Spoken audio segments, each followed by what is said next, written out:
अयोध्या में भव्य राम मंदिर में रामलला की प्राण प्रतिष्ठा हो चुकी है। जन्मभूमि पर श्री राम का भव्य मंदिर के पुनर्निर्माण में 500 सालों से ज्यादा का वक्त लगा। 1528 में कहा जाता है कि मुगल बादशाह बाबर के सेनापति मीर बाकी ने भगवान राम की जन्मस्थली के तौर पर एक मंदिर को गिराया था और उसी के ढांचे पर 3 गुंबदों वाली एक मस्जिद तामीर करा दी थी। इस दौरान ये मस्जिद जन्मस्थान मस्जिद कहलाती रही। इस मंदिर को लेकर संघर्ष लगातार जारी रहा। कहते हैं क्रूर मुगल शासक औरंगजेब के दौर में अयोध्या के साधु बाबा वैष्णव दास ने रामलला को मुक्त कराने के लिए सिखों के 10वें गुरु गोविंद सिंह जी से मदद मांगी थी। गुरुजी उस वक्त आनंदपुर साहिब में थे। उन्होंने फौरन अपनी सेना भेजी। इस सेना ने राम जन्मभूमि को आजाद कराया था। उस वक्त आगरा और दिल्ली पर औरंगजेब का शासन हुआ करता था। निहंग सेना के कुछ हथियार अयोध्या के ब्रह्मकुंड गुरुद्वारे में आज भी रखे गए।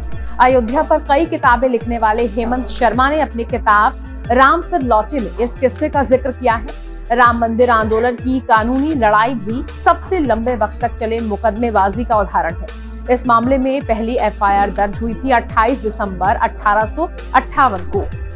ये वो वक्त था जब 1857 का गदर असफल हो चुका था। इसके साथ ही मुगलिया सल्तनत का औपचारिक अंत हो चुका था।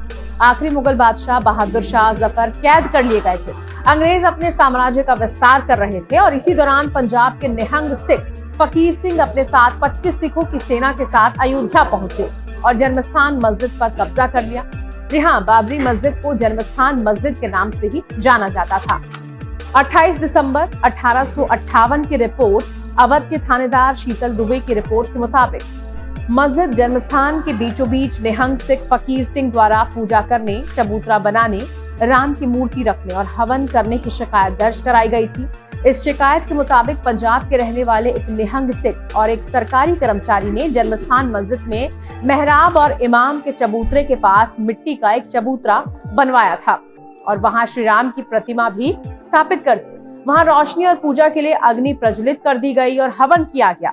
पूरी मस्जिदों में कोयले से राम राम लिख दिया गया।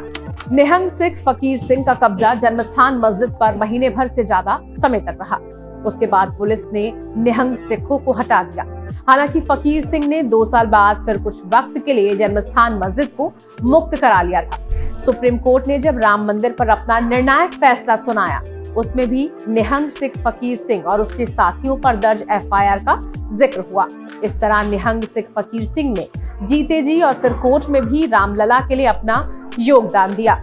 आखिरकार अयोध्या में 22 जनवरी को जब भव्य मंदिर में रामलला की प्राण प्रतिष्ठा हुई तो निहंग सिख फकीर सिंह के 8वें वंशज जत्थेदार बाबा हरजीत सिंह रसूलपुर ने दिन भर अयोध्या में लंगर चलाया। बाबा हरजीत सिंह रसूलपुर ने क्या कहा, उसे उन खालिस्तानियों को भी सुनना चाहिए जो विदेशों में मंदिरों पर हमले करते हैं। अयोध्या श्री रामलला जी जहाँ पे 22 जनवरी को पधार रहे हैं, वो हमारे जो बुजुर्ग थे जथेदार बाबा फकीर सिंह जी खालसा निहंग सिंह रसूल पर, मैं उनकी जो विरासत में, उनकी पीढ़ी में 8वीं पीढ़ी में उनकी गद्दी पे हूँ। सो उसकी खुशी में हम वहाँ पे अयोध्या में लंगर लगाने जा रहे हैं। सो सबको मैं इस माध्यम से यही बताने की कोशिश कर रहा हूँ कि हम सब इस खुशी के मौके में सिख और जो सनातन भाई हैं, हम एक खुशी को मिलके मनाएं। तकरीबन जो 50 से 100 आदमी जो है निरंतर वहाँ पे ही रहेंगे। खाना हम बनाने वाले, बरताने वाले, उसके बाद डिस्ट्रीब्यूट करने वाले, जितना भी जो सारी व्यवस्था है वो सारे सिख जो हैं, सारे सिंह जो हैं मिलके करेंगे। हम एक इसके माध्यम से पूरी दुनिया में बताना चाहेंगे कि जो सिख और सनातन जो हमारा देश है, ये कोई अलग नहीं है। जो लोग हमें तोड़ने की बातें कर रहे हैं, जो हमें अलग प्रेजेंट कर रहे हैं, उनको इस माध्यम से एक अच्छा मैसेज देना चाह रहे हैं कि एक दूसरा बताना चाहेंगे कि ये जो राम मंदिर की जो सबसे पहले जिन्होंने वहाँ पे जाके मुसलमानों से कब्जा लिया, मैं उन्हीं के खानदान से, उनकी अंशवंश से 8वीं पीढ़ी से हूँ। वो हमारे बुजुर्ग थे, वो निहंग सिंह थे, वो गुरु का खालसा था।